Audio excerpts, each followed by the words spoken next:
আর ভোরের সময় মেয়েরা শাঁখ বাজায় আমাদের এই গ্রাম্য পল্লীতে। আমার কাকিমা শাঁখ বাজাতে উঠে গিয়ে টেহালাটা ওই ধান গাছ নড়ছে আর হট হট করে চলে যাচ্ছে, ঠিক মতো দেখা যাচ্ছে না, ভোর তো। তখন কাকাবাবুকে ডাকছে, ওটা তো কি একটা বড় কি জিনিস ওই রোয়ার ভিতরে হেঁটে চলে আসছে। আচ্ছা, ঠিক ওই যে দেখছো এই জায়গাটাতেই গরু একটা মরা ছিল, তো সেই মরা গরুটাকেই পেছনে রয়েছে মাতৃ নদী, নদীর ওপারেই বাঘের জঙ্গল, সেই জঙ্গলের বাঘ এপারে এসে এইখানে যে গরু পড়েছিল সেটাকে টেনে হিঁচড়ে আরো দূরে নিয়ে গেছিল। আবার হচ্ছে এখান থেকে ফরেস্টারের ডিপার্টমেন্টে থেকে জাল পেতে মানে খাঁচা পেতে বাঘ ধরে নিয়েছে। কোন দিক থেকে ধরেছে? ধরেছে সামনে, এখান থেকে মানে মিনিট 5। রাস্তার দুই ধারে, আমার তো ডান দিকটাতে তো নদী চরের জঙ্গল বলছিলাম আমি, সামনের অংশটা দেখেন, আর এই পোর্শনটা হচ্ছে গ্রামের দিক। অদ্ভুত লাগছে দেখতে জায়গাটা, দেখুন। আর ঝিঝি পোকার আওয়াজ তো একদম শুরু থেকে শেষ অবধি রয়েছে, অসাধারণ লাগছে জায়গাটা। প্রায় 5,000 লোক সেই সকাল 8টার মধ্যে পৌঁছে গেছে জানাজানি হওয়ার পর। হ্যাঁ, আর যেই বেলা উঠে গেছে বাঘ আর কোনো সাড়া নেই, কোথায় যে গোপন করে থেকে গেছে, আত্মগোপন করেছে বুঝতে পারছি না। এইবারে ফরেস্টারে খবর দেওয়া, গাছটা মৃত প্রায়, কিন্তু দুজন সেখানে বসে রয়েছে, অসাধারণ দৃশ্য। তো চলে এসেছি একদম শেষ মাথায়।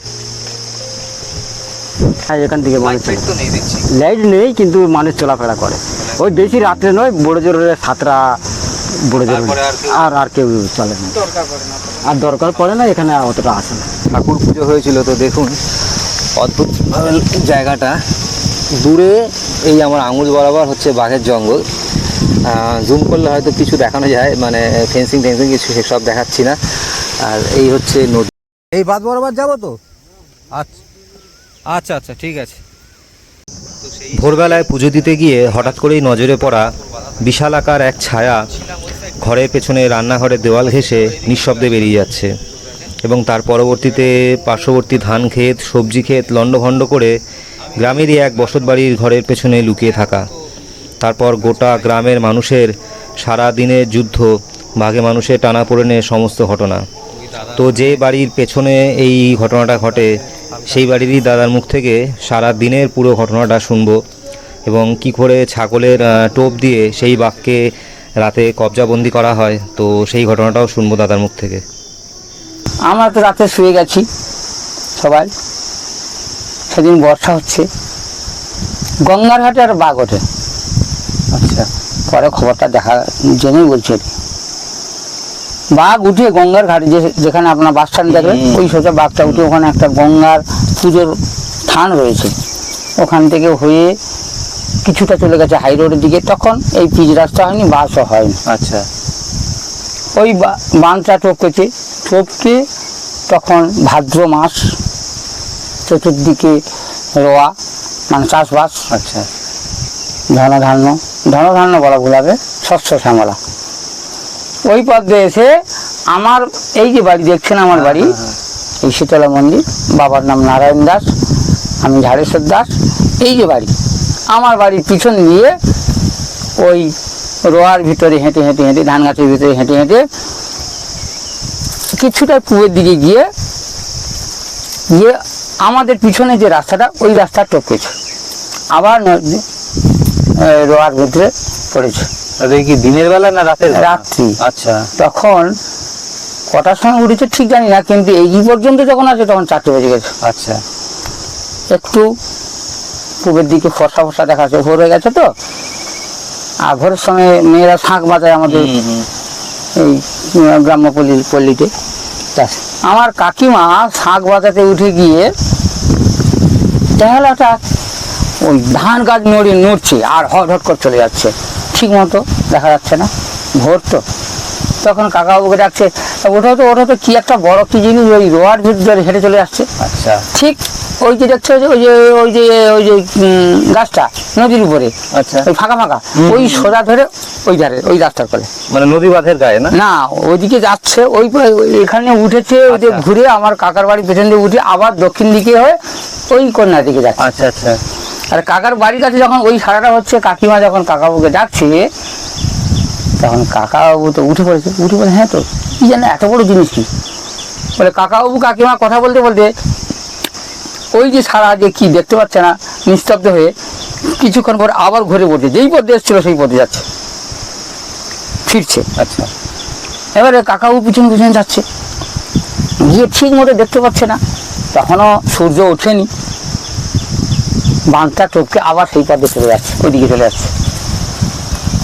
কি বল, এবারে দেখতে পেলাম কে কি গরু তো নয়, ষাঁড় তো না, দেখি তো। বলে এক পা দু পা গিয়ে যায়, বৃষ্টি কিন্তু তখনও চলছে, এক ফোঁটা দু ফোঁটা করে। আচ্ছা, গিয়ে দেখে সেই রাস্তার উপরে বাঘের খাবার। ওই সাবনা, বাঘ কোথায় ছিল? সকাল হয়ে গেল, সকালবেলা সব দেখা দেখি লোক জানাজানি হয়ে যাওয়ার পরে প্রায় 5,000 লোক সেই সকাল 8টার মধ্যে পৌঁছে গেল। জানাজানি হওয়ার পর। হ্যাঁ, আর যেই বেলা উঠে গেছে, বাঘ আর কোনো সাড়া নেই, কোথায় যে গোপন করে থেকে গেছে, আত্মগোপন করেছে বুঝতে পারছে না। এইবারে ফরেস্টারে খবর দেওয়া, এখানে যারা পঞ্চায়েতের দায়িত্ব আছে, এডুকেশন অফিসে খবর দেওয়া হলো। সেখান থেকে আস্তে আস্তে বেলা অনেক হয়ে যাচ্ছে, যদি এলো 11টার দিকে এলো, তখন এখানে পাবলিক ছুটে গেছে মানে 6-7 হাজার।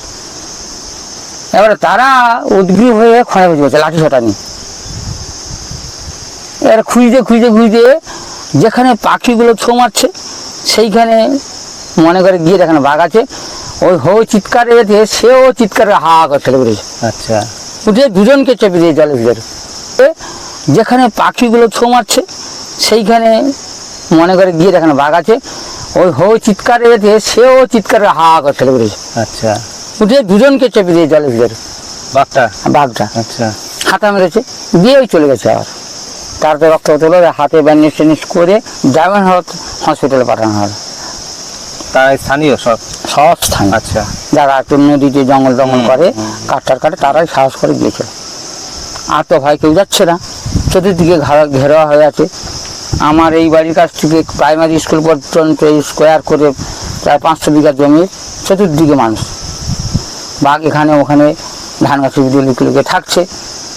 বলতে বলতে পুলিশ এসে গেল 11টার দিকে, হ্যাঁ 20-25 জন, তারাও ঘিরে আছে। এবারে কি হয়েছে, বেলা প্রায় 4টে বেজে গেছে। তারপর একটা লোক জঙ্গল করতো, তার বাবাকে কিন্তু বাঘে নিয়েছিল। আচ্ছা,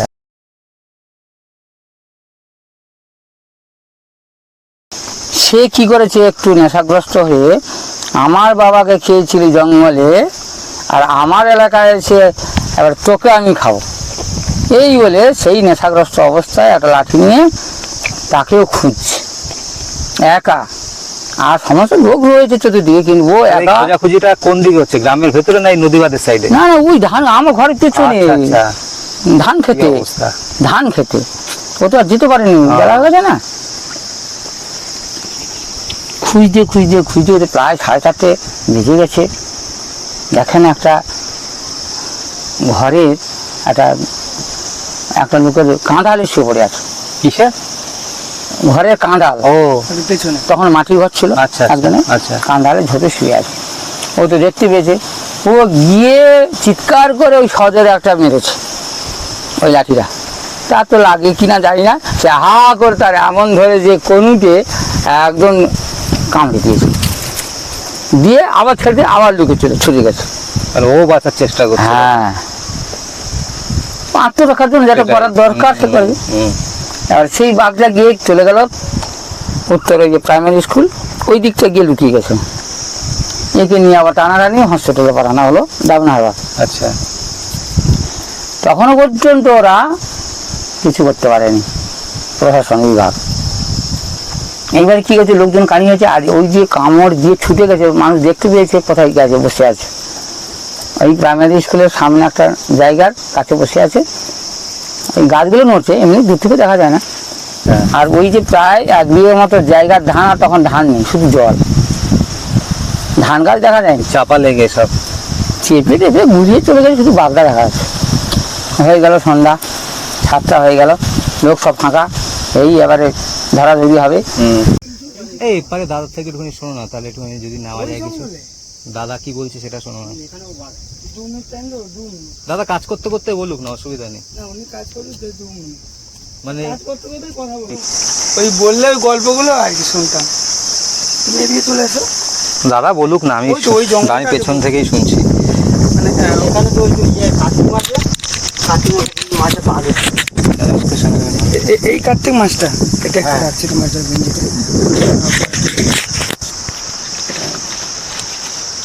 মানে এই 2025-এ না 2025-এ শেষের দিকে এসেছিল, কিন্তু মানুষ চলাফেরা করে।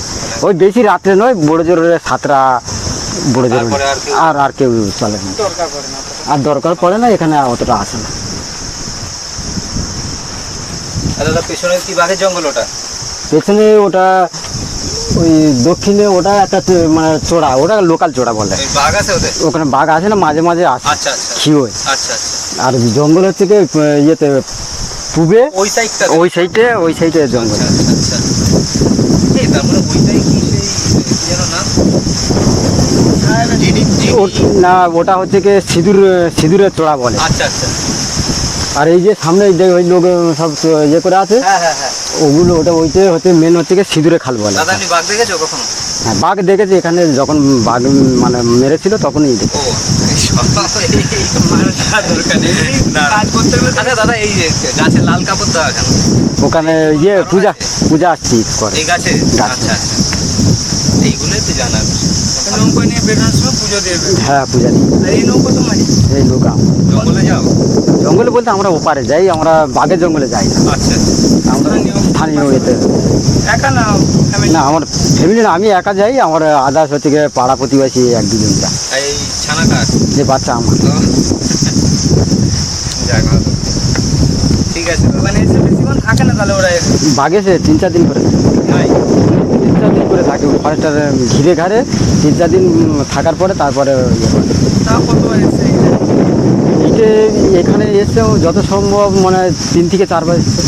এই জায়গাতে? প্রতি বছরই আসে, মানে 25-এ আসছে, 26-এ আসছে, আবার হয়তো 27-এ ছেড়ে আসবে, কোনো গ্যারান্টি। প্রত্যেক বছর? প্রত্যেক বছর আসে। বেশি আসে কোন সময়টা সারা বছর? বেশি আছে কার্তিক মাস, বাংলায় কার্তিক মাস। শীতের শীতটা, হ্যাঁ হ্যাঁ, বেশ শীতও নয় গরম নয়, বেশ টাইপে সে মোটামুটি এসে কারো কোনো ক্ষতি করে? ক্ষতি করে না। ওই ফরেস্টার ডিপার্টমেন্ট ঠিক আছে, সঙ্গে সঙ্গে জাল ফাল দিয়ে। চলে আসে? হ্যাঁ হ্যাঁ, বুঝতে পারে না। বুঝতে পারে না, ওরা তখন কুয়াশা পড়ে তো, কুয়াশা। আচ্ছা এই যে অংশটা দেখছেন এটা হচ্ছে গ্রামের অংশটা। আর এই যাচ্ছি হচ্ছে নদীর সাইডে, দেখেন অবস্থা পুরো ভাটা। এখন মানে আচার টাচার খেয়ে পড়লে সোজা নিচে চলে যাব। এই হচ্ছে, আর এখান থেকে নৌকাগুলো সব ঢোকে। জায়গাটা দেখুন অসাধারণ, কিচ্ছু বলবার নেই, জায়গাটা দুর্দান্ত দুর্দান্ত।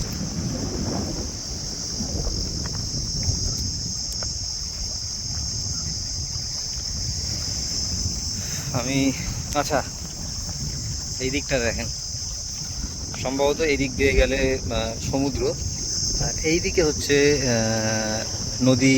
বেশ কয়েকটা ভাগ হয়েছে ওই সাইডে গিয়ে, তো চেষ্টা করছি এই অংশটাতে যাওয়ার।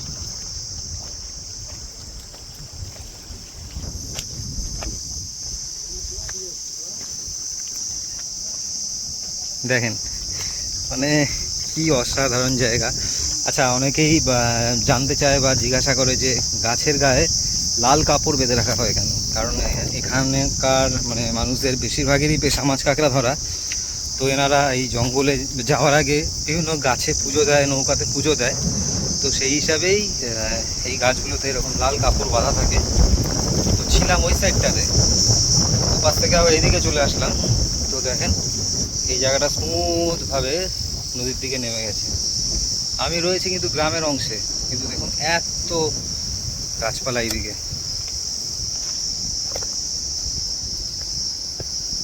ওই দাদা ওখানে নৌকাতে হালকাতরা দিচ্ছে। এদিকেও প্রচুর নৌকা ঢোকা রয়েছে, কিন্তু খালি পায় তো কাদা মেখে মাখামাখি হয়ে যায় পুরো।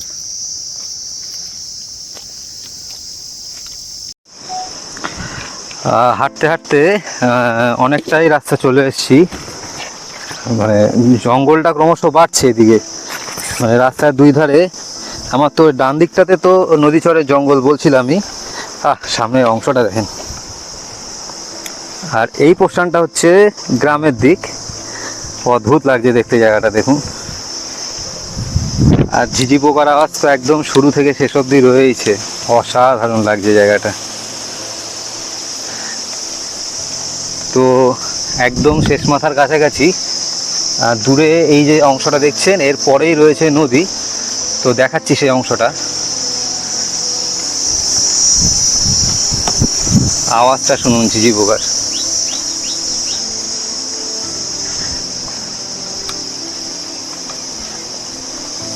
একদম কাছে চলে এসেছি নদীর, বড় নদী।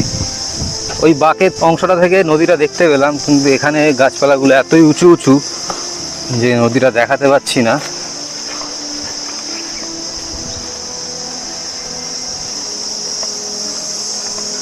কাছাকাছি চলে এসেছি। এই দেখুন, এই যে হচ্ছে গ্রামের অংশটা, একদম ফাঁকা ফাঁকা, মানে ঘরবাড়ি খুব কম এদিকটাতে। এমনি কোনো লাইট পোস্টের ব্যাপার নেই এদিকে, খোলা রাস্তা। এই রাস্তা দিয়েই মানুষের যাতায়াত, দেখতেই পাচ্ছেন এইটুকু অংশ পরিষ্কার। আচ্ছা, এই যে নদী চলে এসছে, ওই যে আমি যদি জুম করি তাহলে এই যে একদম পরিষ্কার নদী দেখা যাচ্ছে। আর একটু যদি জুম করি, দূরে ওই যে বাঘের জঙ্গল। এখন ভাটা চলছে, একদম পরিষ্কার ক্লিয়ার ভিউ দেখা যাচ্ছে এখান থেকে। আর নর্মাল লেন্সে নিয়ে আসি,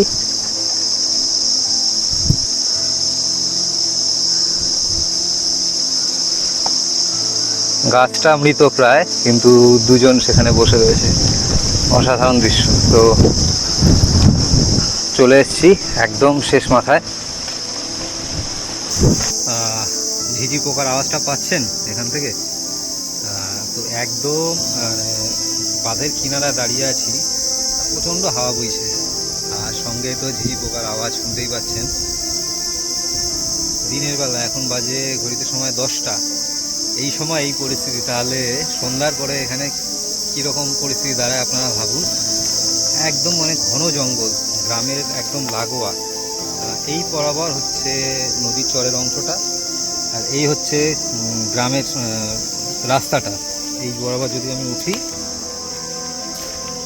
এই যে হচ্ছে রাস্তা, আর এই দিকটাতে হচ্ছে এই জঙ্গলের অংশটা। আজকে হাওয়ার তেজ কতটা, আচ্ছা এই হচ্ছে নদী,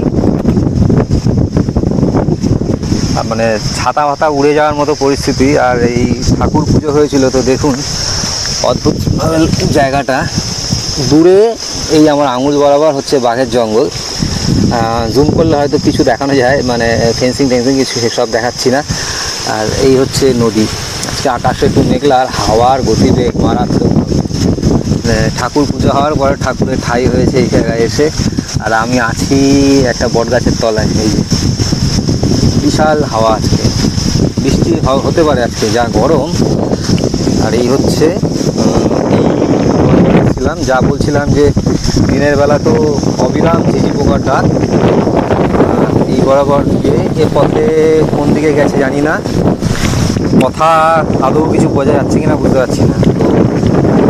ওয়েদার দুর্দান্ত, দেখুন অবস্থা।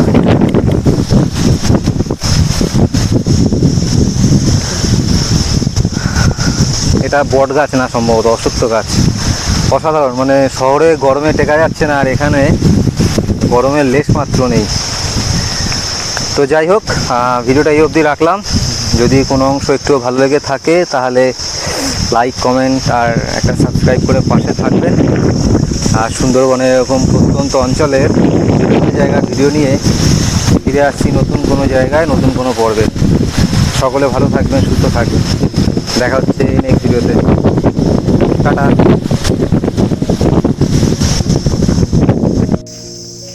এই জায়গাটা মানে দেখতে কাশফুলের বাগান, কিন্তু এগুলো কাশফুল নয়, অসাধারণ এই জায়গাটা।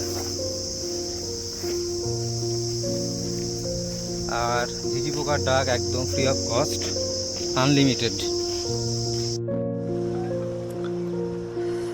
আচ্ছা, এই যে অংশগুলো দেখছেন এগুলো কিন্তু সব গ্রামেরই অংশ। আর এই যে অংশ খাড়ি মানে সরু ড্রেন মতো কাটা, মেন নদী থেকে এই বরাবর নৌকাগুলো আসছে। আর এই বড় ট্রলারটাকে দেখেন, এগুলো সাধারণত ওই সমুদ্রের মাছবাহী মানে মাছ ফাছ ধরে যে ট্রলার, সেই ট্রলার। আর এগুলো লোকাল নদীতে যা চলে।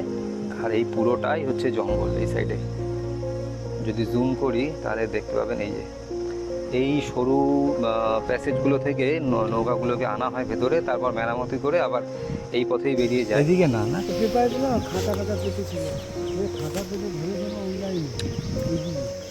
তো এই পথ বরাবর গেলে মানে সেই জায়গায় যাওয়া যাবে এই রাস্তা বরাবর অনেকটা নাকি? এসে ছিল ওই জঙ্গলে ছিল, তাহলে কত টাইম লেগেছে ধরতে দাও?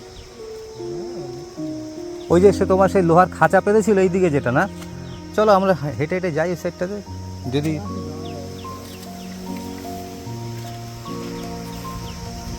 এই বাদ বরাবর যাবো তো? আচ্ছা আচ্ছা আচ্ছা ঠিক আছে।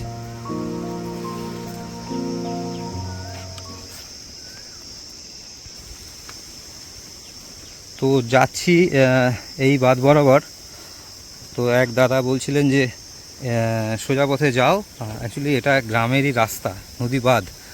আমার এই ডান দিকে হচ্ছে জঙ্গল, মানে নদী চরের জঙ্গল, আর এই বাদিকটাতে হচ্ছে গ্রাম।